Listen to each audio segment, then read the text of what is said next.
The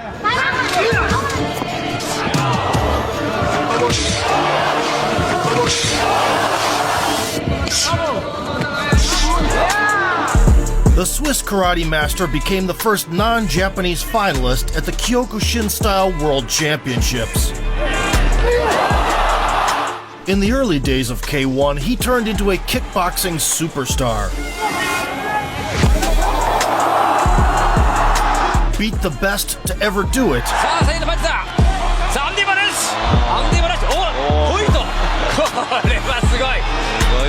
And won the most prestigious Grand Prix in 1996. For his artistic technique and respectful attitude towards rivals, Andy was lovingly nicknamed the Blue-Eyed Samurai.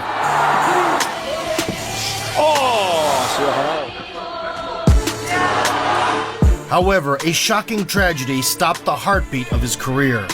Today we remember high-velocity knockouts and the journey of Andy Hoog.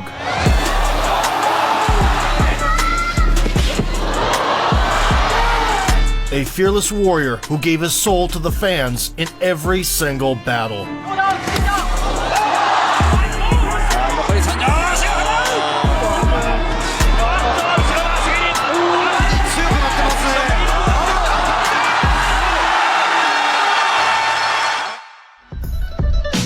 Andreas, or Andy for short, was born in Switzerland on September 7, 1964. Hoog never saw his father, a soldier who died in service, and lived in an orphanage before turning 3 and being adopted by his grandmother.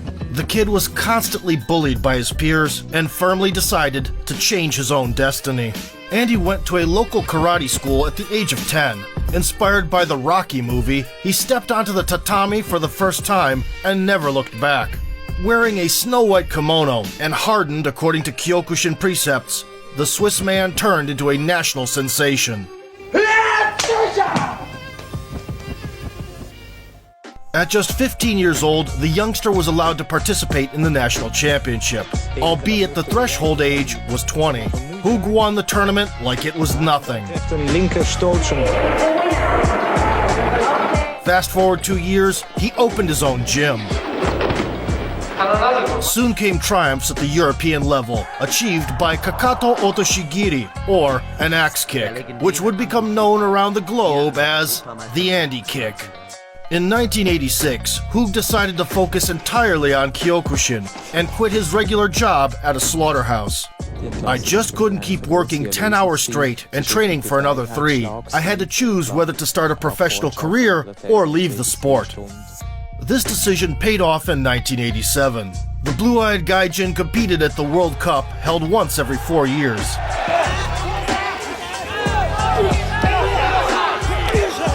He amazed the Japanese public with otherworldly leg dexterity and the beloved axe swing.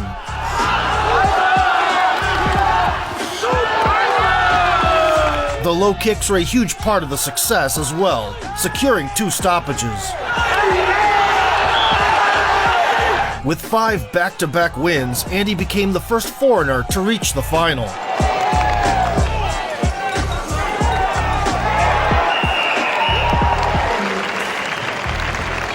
The closing battle between the Swiss southpaw and Akiyoshi Matsui was a Kyokushin classic.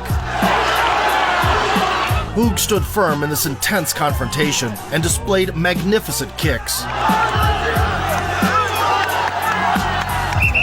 He was inches away from the title, but made a blunder in the end.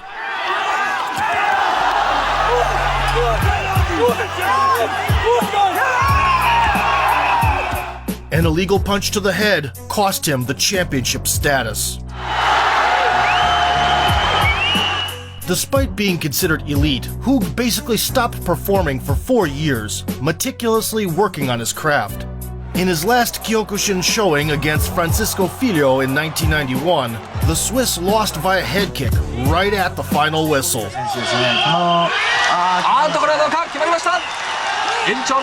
The judges refused to overturn the controversial defeat. With the launch of the first ever professional karate league, Seidokaikan, in 1992, Andy left the amateur circuit behind. He entered a 32-man tournament and immediately began dropping people with his kicks.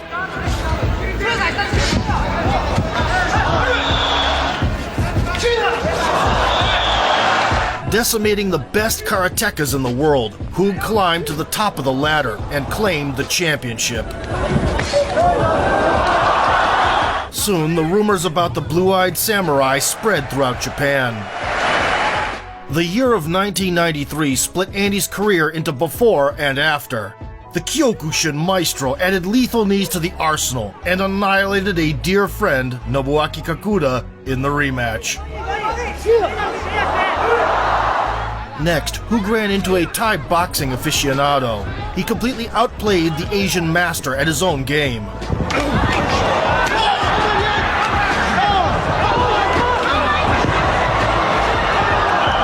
And he shined from a distance. And dominated in the clinch, foot sweeping the hard-nosed Thai at every opportunity. Nevertheless, the weird final of the second tournament was a major disappointment. Hoog expertly audited Masaaki Satake with no gloves.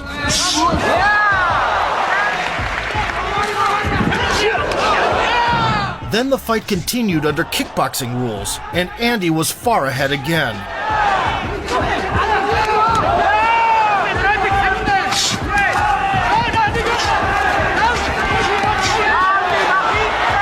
As it turned out, without a knockout, the winner was determined by tamashiwari, the art of breaking solid objects.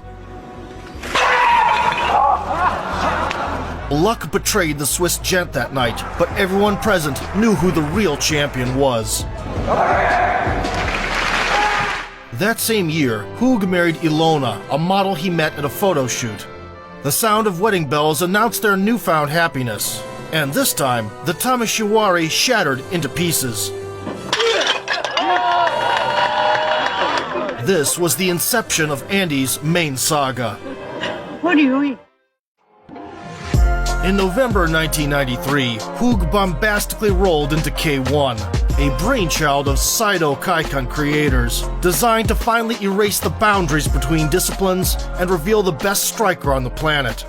Tickets were sold out lickety-split, and the Swiss Samurai's first event was headlined Andy's Glove. The adversary, Ryuji Murakami, had already been beaten by Hoog under karate rules. The K1 format was a perfect fit for me. I devoted my life to martial arts, and there was no going back. There were two paths, one to the top and one down the drain. The rematch in kickboxing went south for the Japanese gent.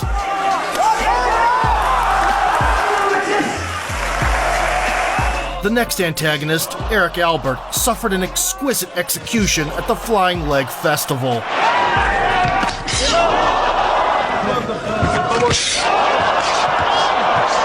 The Frenchman was cooked after falling down twice.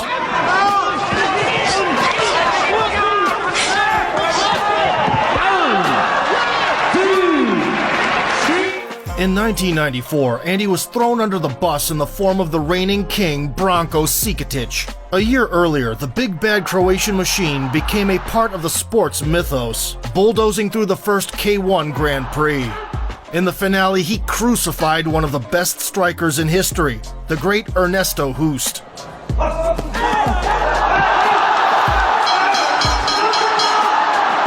In the beginning of the fight, Hoog barely avoided a hospital visit.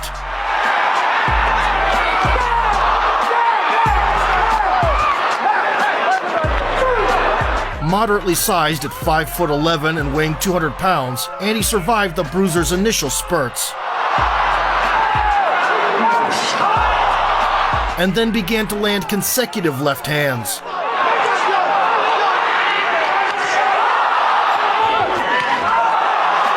The karateka was faster at range and went on the offensive.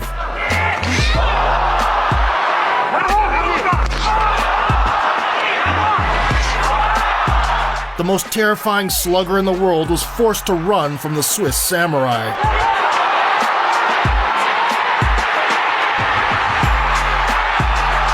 soon Bronco fell victim to a standing 8 count in return.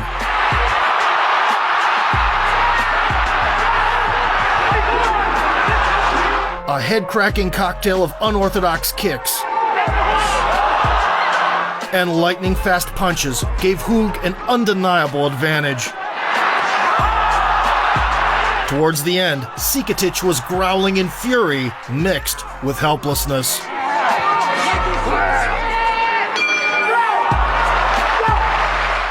Such a technical, thorough deconstruction by Andy was something no one expected.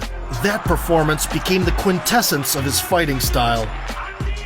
Shortly before the December bout for the UKF kickboxing title, Hug saw his first son, who'd been given the Japanese name Seiya, which means star. Full of joy, Andy exhibited one of the most memorable career demolitions.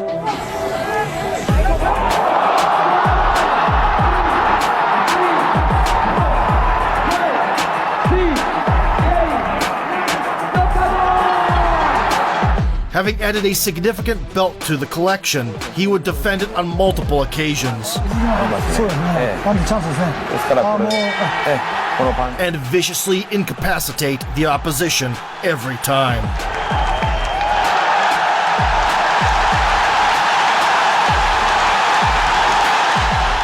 In 1994, Hug also clashed with Patrick Smith twice. In the Grand Prix quarterfinal, the American gave Andy his own medicine.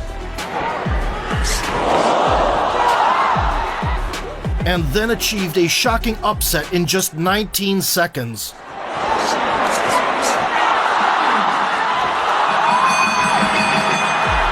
Opening the rival up with an axe kick and dropping him with a cross. Patrick sealed the deal with an uppercut and a sucker punch after the referee's signal. I want to say to all my fans, I'm very sorry I lost my last fight.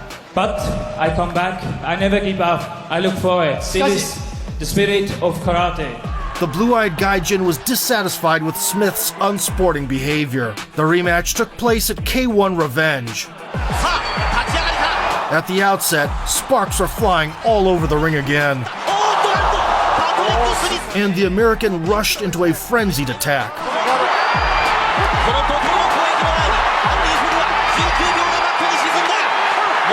An unpleasant surprise awaited Patrick around the corner.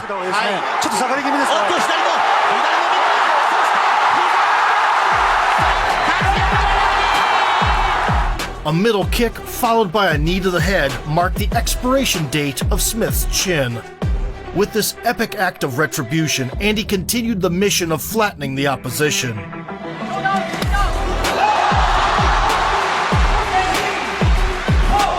Duke Rufus, who would coach UFC champions in the future, also got in the list when his liver was torn into pieces. Auch hier ein Vorschlag in die Leber.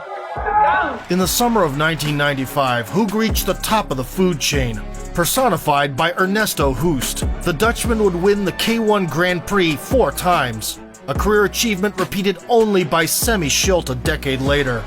Mr. Perfect was formidable to say the least, and would score plenty of knockouts against the elite of the elite in the future.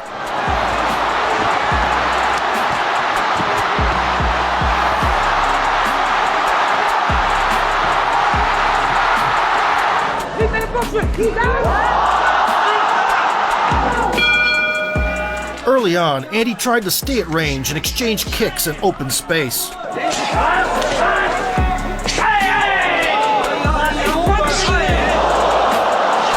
In response, Ernesto spiced things up with shattering combinations.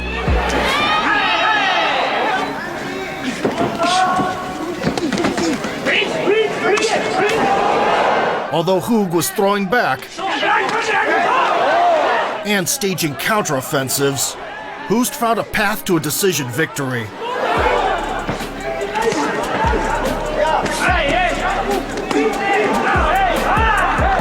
However, this was far from their last battle.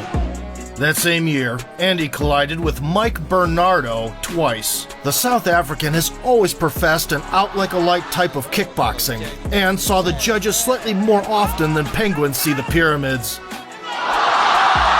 He even managed to put the great Peter Arts to sleep. In the first fight, despite getting dropped, Beru-chan got off with just a suspicious stain on his shorts. In the third stretch, Bernardo returned the favor. Mike rattled Hoog's head again.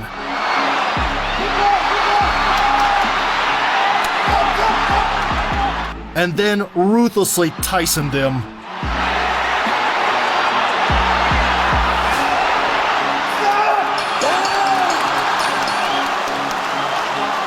The retaliation attempt took place at the Grand Prix, and Andy got the short end of the stick.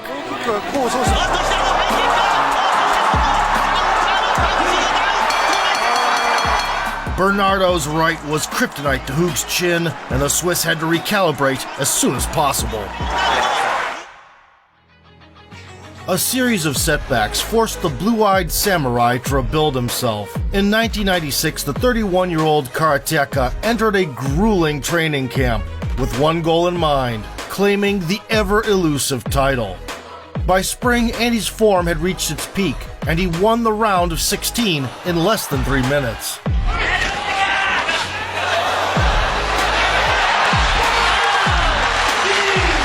The opponent in the quarterfinal acted brash in the beginning.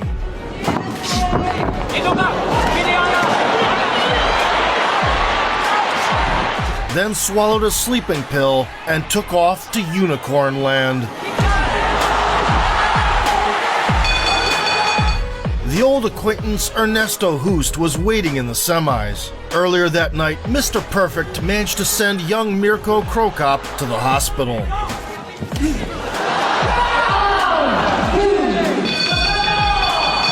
But stepping into the ring against Hoog, you're in for a war of attrition.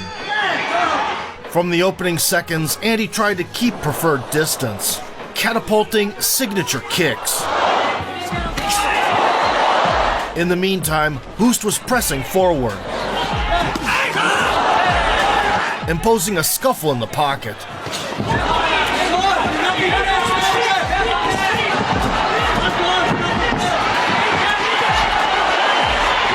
The Swiss pikeman stabbed back with precise counters.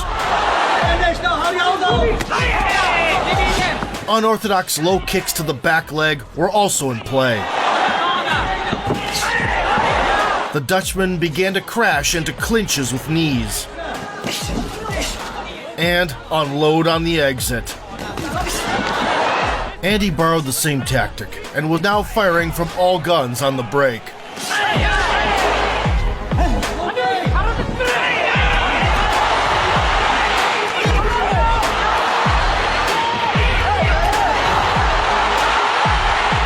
Thunderous explosions in close paid dividends as well.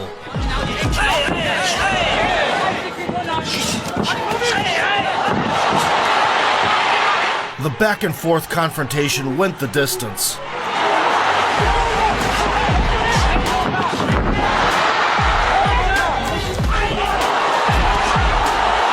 The old-school titans of the 90s were forged in such clashes. As a result, Hoog got his vengeance by decision and advanced to the finale. The only obstacle left was the old nemesis Bernardo, fresh off smushing Peter Art's hemispheres.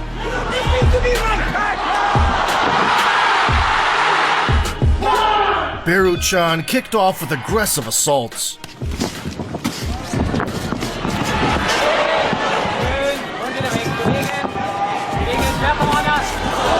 Hoog answered with the hands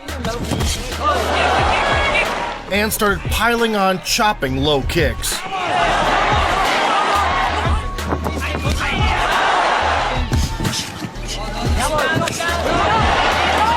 In the second frame, it turned out that Colossus stood on clay feet.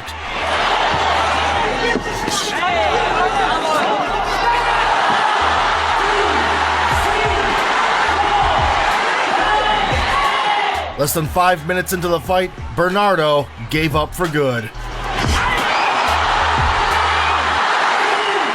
The splendid spinning kick to the thigh was instantly dubbed the Hoog Tornado. Andy reached the very top and won the Grand Prix, the crowning achievement in striking disciplines.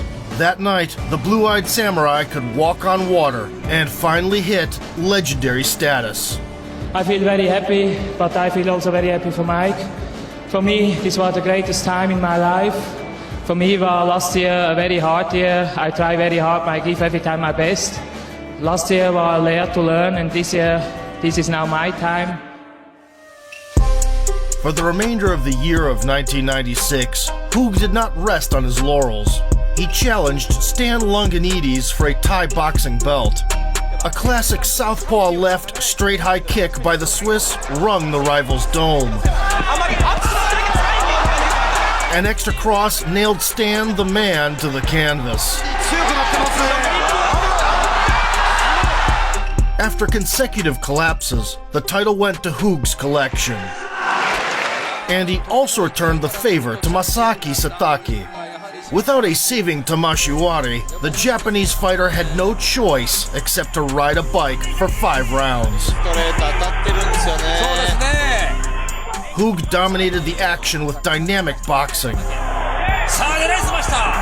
Then the ghost of Van Damme possessed him and the crowd erupted in ecstatic approval.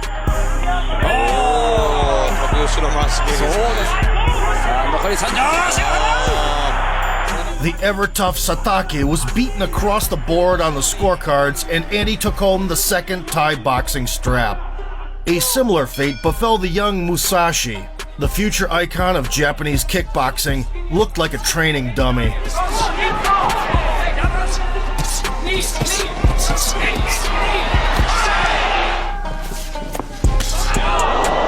A highly technical demolition ending in a lopsided decision summed up the year of 1996.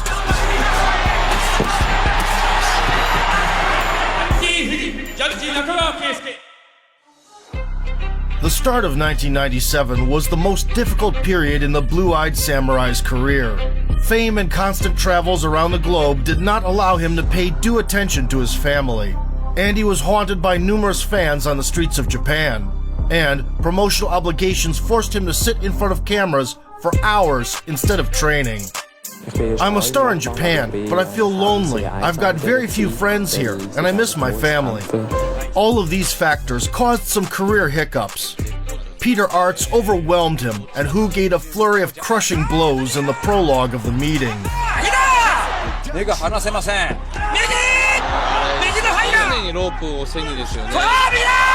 Andy failed to get past the 3-minute mark.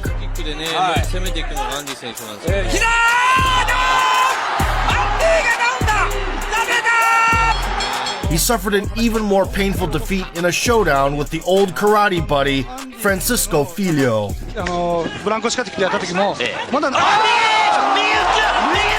When you get hit, you lose your composure and fight on reflexes, and only realize what happened when it's too late. You see how disappointed the fans are, and that's the worst part. Andy made a comeback versus Sam Greco. The Australian bulldozer attempted to run Hoog over.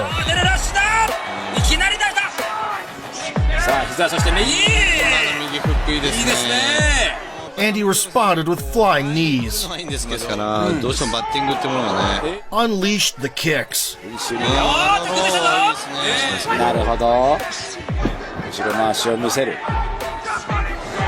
And kept throwing Greco to the floor on the way to a decision.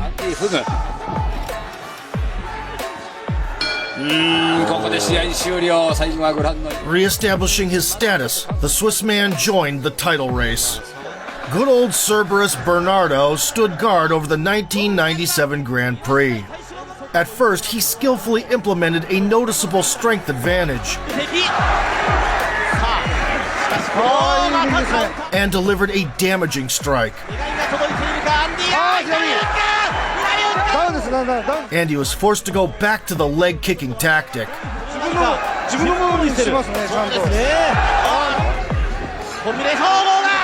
Things immediately took a better turn. Hoog took control and kept putting together lovely combinations until the end.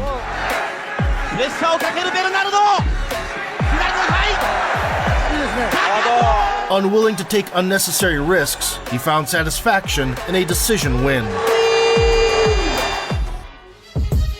The biggest tournament of the year, with 70,000 tickets sold out in an hour, took place in the fall. Starving for knockouts, in the round of 16, Andy produced a real-life massacre. The enemies survived for 2 brief minutes of doom.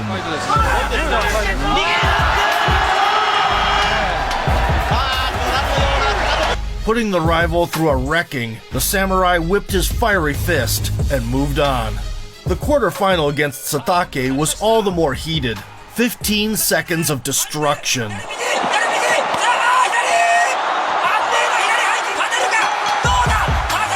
A single meteoric kick drilled the victim. And, seeing stars, the Japanese has had enough. In the semifinal, the blue-eyed samurai got one back on Peter Arts. Hoog decided to fight smart and turned early exchanges into clinches.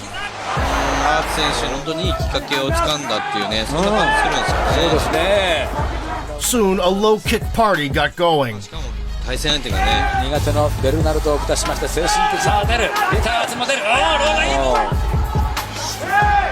Accepting tons of leg damage, Peter barely made it to the final horn and was far behind on points.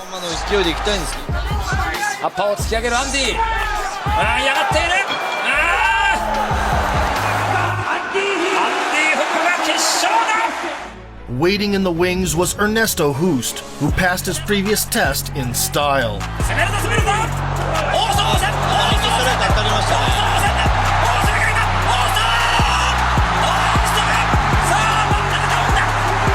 Mr. Perfect came into the finale much fresher and began throwing bricks right away.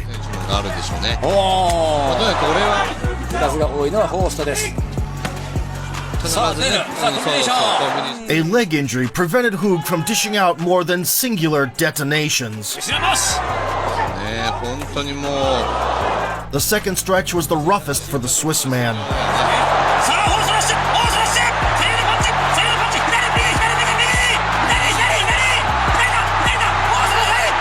In the third, Hoog's samurai spirit finally came to life.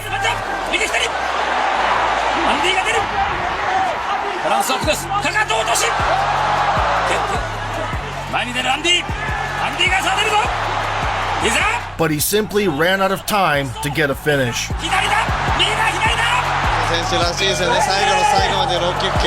Following the 1997 Grand Prix death row, Hoog exited the ring as a runner-up. The 4-year-long swim in the shark pool that was K1 in the 90s came to a conclusion.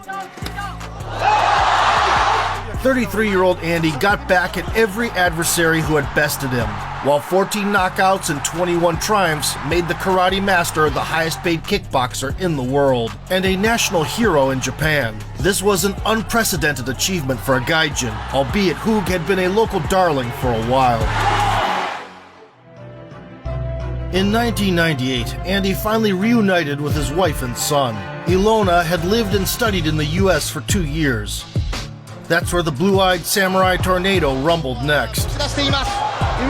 After a brutal finishing sequence, the vis-a-vis became the traumatologist's nightmare.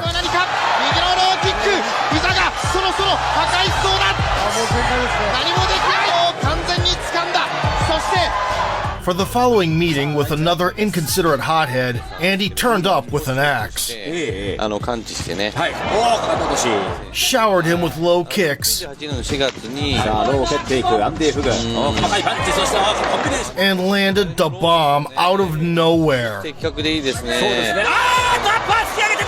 The combinatory work masterclass stretched across 2 rounds.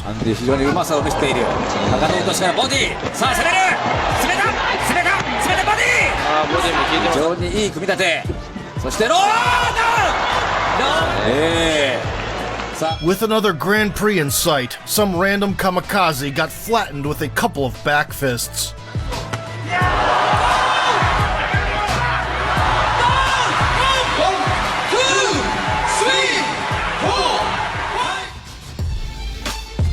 This victory granted Hoog a ticket to the big show. The counterpart in the quarterfinal was Ray Sugarfoot Sefo, a violent entertainer with a sweet nickname. The New Zealander's power was that of a nuclear warhead, even late into his career. Not to mention the titanium noggin, capable of withstanding the might of peak Mark Hunt. At the outset, both contestants were flaunting.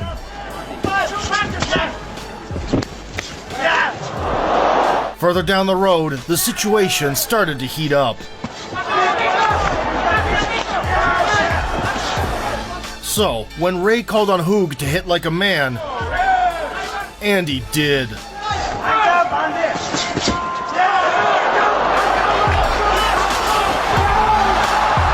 Sugarfoot's bravado evaporated in an instant, as did his ability to stand.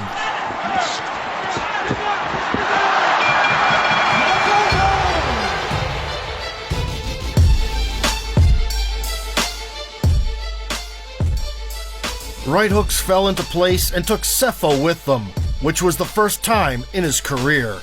In the semis versus Sam Greco, the Swiss fighter wanted to save energy for the endgame and played a long-range sniping game. Back fists would fly here and there. And so would his branded weapon. However, this whole strategy was out the window in the second round due to an obviously late strike.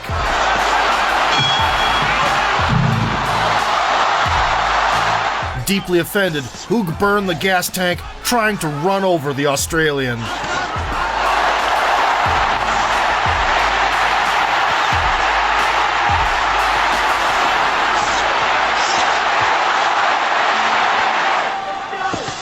Andy displayed perseverance of the highest order and took the decision.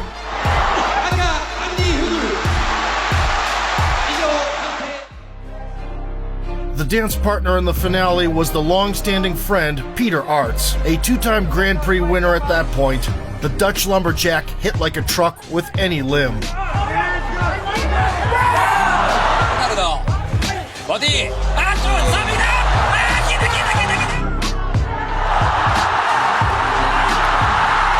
Hoog was once again unlucky enough to test that power himself.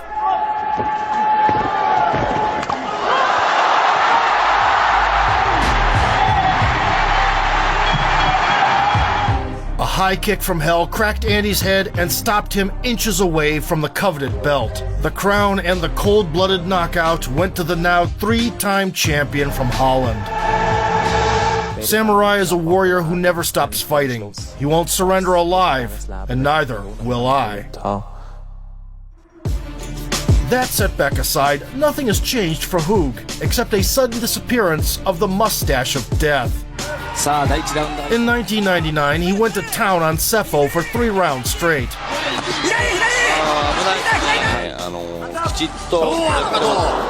In the fourth, Ray's leg almost went numb.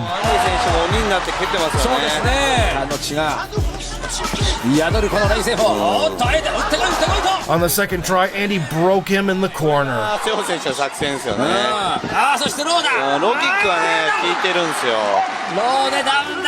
Hoog did not let the public down against 2 Japanese competitors, both of whom got blown away by a storm of spinning kicks.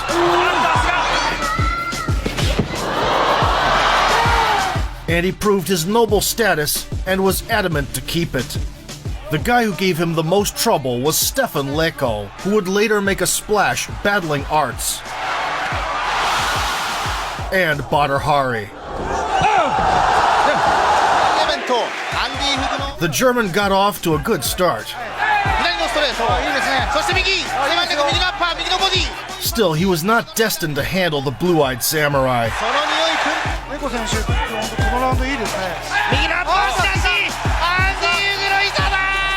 Having eaten a killer knee right to the jaw, Leko barely survived the prolonged finishing sequence.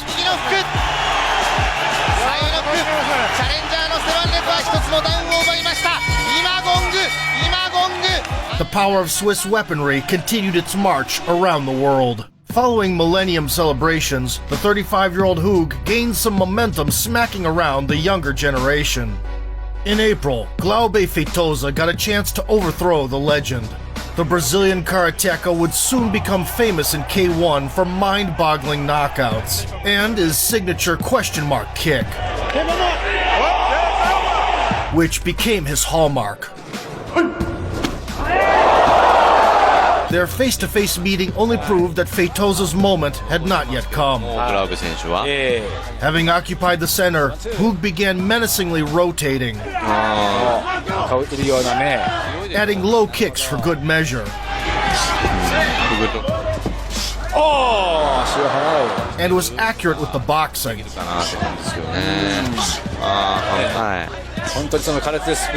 On occasion, Andy would get overzealous.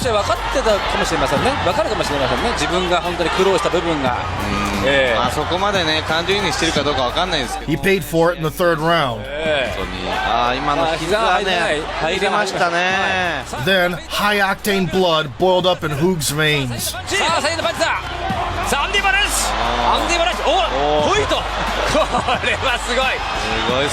He would hold the reins for the remaining time.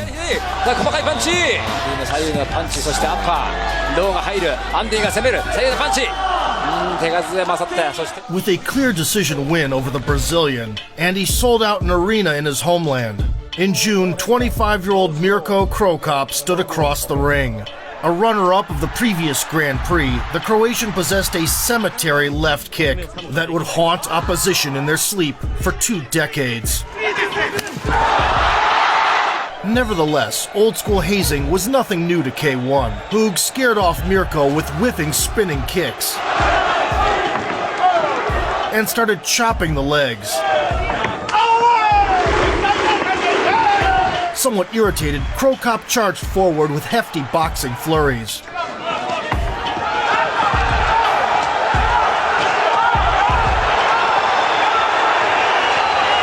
And he readjusted and began pitching back.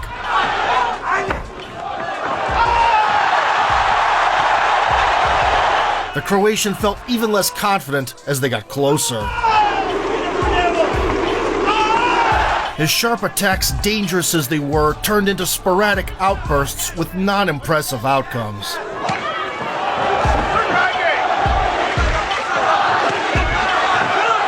Halfway through the match, Hug shifted focus to the body, and then instigated an axe-throwing contest.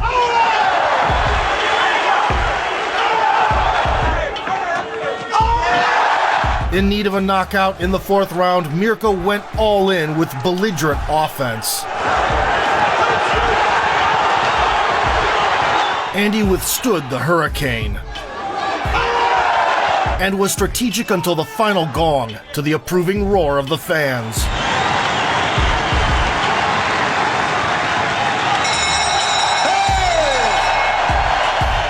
Krokop's unlimited firepower was not enough to break the blue-eyed samurai's spirit that night. Hug outplayed the Croatian in his own domain and calmly brought the confrontation to a unanimous decision.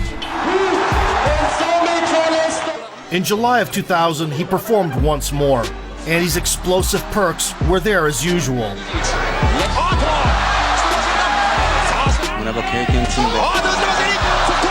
At the 3-minute mark, he reminded the audience that every blow could be the last.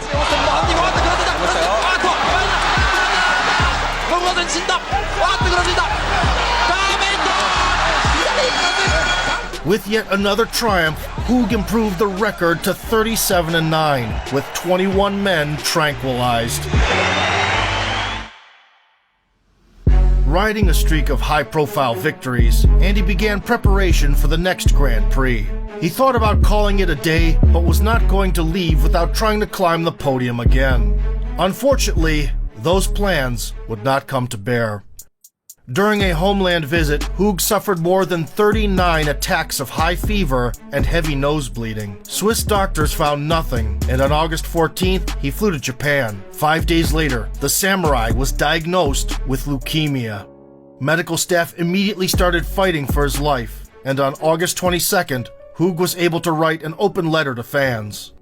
I think you'll be shocked when you hear what health state I am in. This illness is the strongest opponent I have faced so far, but I will win. I will get powered by your cheers as if I'm in the ring and beat this opponent. I will appear before you again one day. Don't lose hope. Greetings, Andy Hoog. As it turned out, this message was a farewell. Soon Andy fell into a coma, and on August 24th, his heart stopped 3 times. Physicians were able to restore Hoog's heartbeat, but when it happened a 4th time, they let Andy go beyond the veil in peace. He was only 35 years old. Nobuaki Kakuda and Peter Arts were there when it happened, unable to hold back tears. For me, the fighting was the top 5. I will never forget it. Hoog's funeral in his second home, Japan, was attended by 13,000 people. Some blood sport buddies and the president of Switzerland among them. The ring announcer uttered Andy's name and the curtain fell for the last time.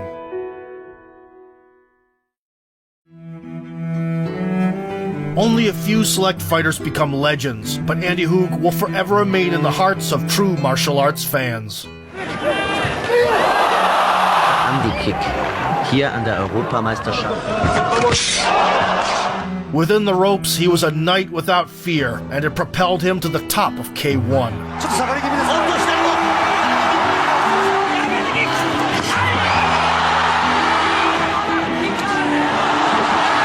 Despite the tragic and premature defeat to the Grim Reaper, his decade-long karate extravaganza will be set in stone till the end of time. Rest in peace, Blue-Eyed Samurai.